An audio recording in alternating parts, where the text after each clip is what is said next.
श्री गणेशाय नमः। उमा महेश्वराय नमः। माता पिता चरण कमल भ्यो नमः। आज भी 18वां अध्याय का भस्म के स्वरूप का निरूपण ही होगा। विद्धेश्वर संहिता शिव पुराण का 18वां अध्याय ही अभी चल रहा है। विभूति 3 प्रकार की बताई गई है, लोकाग्नि जनित, वेदाग्नि जनित और शिवाग्नि जनित। लोकाग्नि जनित या लौकिक भस्म को द्रव्यों की शुद्धि के लिए लाकर रखें।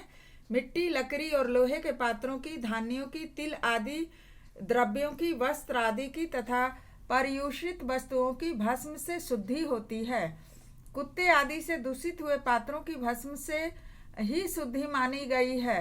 वस्तु विशेष की शुद्धि के लिए यथा योग्य सजल अथवा निर्जल भस्म का उपयोग करना चाहिए। वेदाग्नि जनित जो भस्म है उसको उन वैदिक कर्मों के अंत में धारण करना चाहिए। मंत्र और क्रिया से जनित जो होम कर्म है वह अग्नि में भस्म का रूप धारण करता है।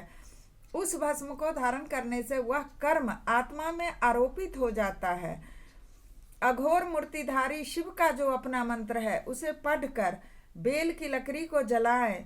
उस मंत्र से अभिमंत्रित अग्नि को शिवाग्नि कहा गया है। उसके द्वारा जले हुए काष्ठ का जो भस्म है वह शिवाग्नि जनित है। कपिला गाय के गोबर अथवा गाय मात्र के गोबर को तथा शमी, पीपल, पलाश, बड़, अमलतास और बेर इन लकड़ियों को शिवाग्नि से जलाएं। वह शुद्ध भस्म शिवाग्नि जनित माना गया है। अथवा कुश की अग्नि में शिव मंत्र के उच्चारण पूर्वक काष्ठ को जलाएं। फिर उस भस्म को कपड़े से अच्छी तरह छानकर नए घड़े में भरकर रख दें। उसे समय समय पर अपनी कांति या शोभा के वृद्धि के लिए धारण करें। ऐसा करने वाला पुरुष सम्मानित एवं पूजित होता है। पूर्व काल में भगवान शिव ने भस्म शब्द का ऐसा ही अर्थ प्रकट किया था।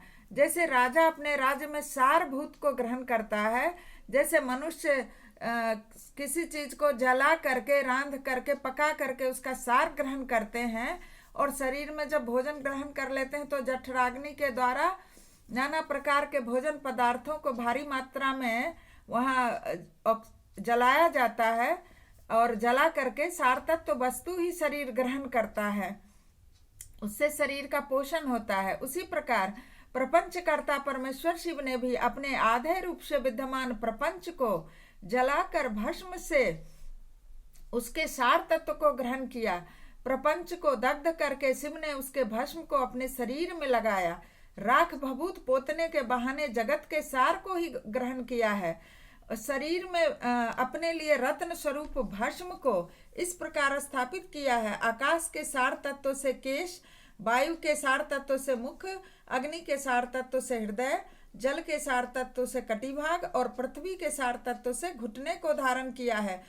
इस तरह उनके सारे अंग विभिन्न वस्तुओं के सार रूप हैं। महेश्वर ने अपने ललाट में तिलक रूप से जो त्रिपुंड धारण किया है वो ब्रह्मा और विष्णु रुद्र का सार तत्व है। वो तीनों बताता है कि ये तीनों भगवान का सार तत्व है।